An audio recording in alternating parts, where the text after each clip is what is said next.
اس شخص پر تعجب ہے جو بدن کے تھوڑے سے دکھ اور تکلیف کے لیے مضر کھانوں سے تو پرہیز کرتا ہے، لیکن آخرت کے سخت عذاب اور دکھ کے خیال سے گناہوں سے نہیں بچتا۔ خود کا دوسروں کے ساتھ مقابلہ کرنا چھوڑ دیں، کیونکہ سورج ہو یا چاند اپنے اپنے وقت پر چمکتے ہیں۔ یہ زندگی آزمائشوں کا سمندر ہے، کسی سے لے کر آزمایا جاتا ہے تو کسی کو بے تحاشا دے کر آزمایا جاتا ہے۔ بس کہیں صبر تو کہیں شکر کی آزمائش ہے۔ کسی سے اتنی نفرت نہ کرو کہ کبھی ملنا پڑے تو مل نہ سکو، اور کسی سے اتنی محبت بھی نہ کرو کہ کبھی تنہا جینا پڑے تو جی نہ سکو۔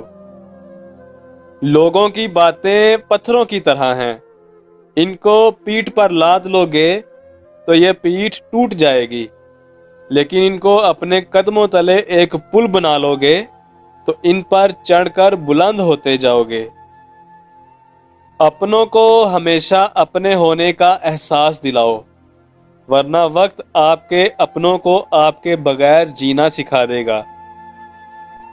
درد آپ کو مضبوط بناتا ہے، خوف آپ کو بہادر بناتا ہے، اور دل کا ٹوٹنا آپ کو عقل مند بناتا ہے۔ جو ظلم کے ذریعے عزت چاہتا ہے، اللہ اسے انصاف کے ذریعے ذلیل کرتا ہے۔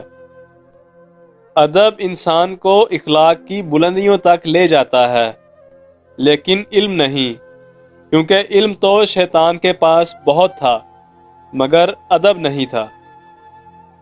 صبر کا گھونٹ دوسروں کو پلانا آسان ہے، مگر خود پیتے ہوئے پتہ چلتا ہے کہ ایک ایک قطرہ پینا کتنا بھاری پڑتا ہے۔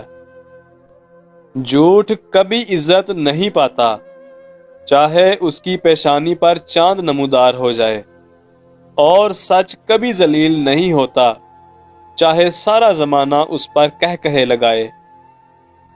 زندگی کسی کی بھی آسان نہیں ہوتی، زندگی کو آسان بنایا جاتا ہے پیار سے، خلوص سے، اپنائیت سے، اور سب سے بڑھ کر برداشت سے۔ یہ ایک تلخ حقیقت ہے کہ لوگ آپ کی بات کو توجہ آپ کی حیثیت دیکھ کر دیتے ہیں۔ ماں باپ کے ساتھ آپ کا سلوک ایسی کہانی ہے جو لکھتے آپ ہیں، لیکن آپ کی اولاد آپ کو پڑھ کر سناتی ہے۔ لوہا کبھی خراب نہیں ہوتا، وہ ہمیشہ اپنے ہی زنگ سے برباد ہو جاتا ہے۔ اسی طرح انسان کو کوئی برباد نہیں کر سکتا، اس کی سوچ اور دوسروں سے امیدیں ہی اسے برباد کرتی ہیں۔ اچھائی کے لیے لازم نہیں کہ لوگوں کے ساتھ اچھا کیا جائے، اچھائی یہ بھی ہے کہ بس کسی کے ساتھ کچھ برا نہ کیا جائے۔ نماز فجر کے بعد اول و آخر درود پاک 11 مرتبہ، پھر سورہ کوثر 129 بار۔ ہر بار بسم اللہ سے شروع کریں۔ یہ عمل اپنی زندگی کا حصہ بنا لیں، کبھی محتاجی نہیں آئے گی اور رزق بارش کی طرح برسے گا۔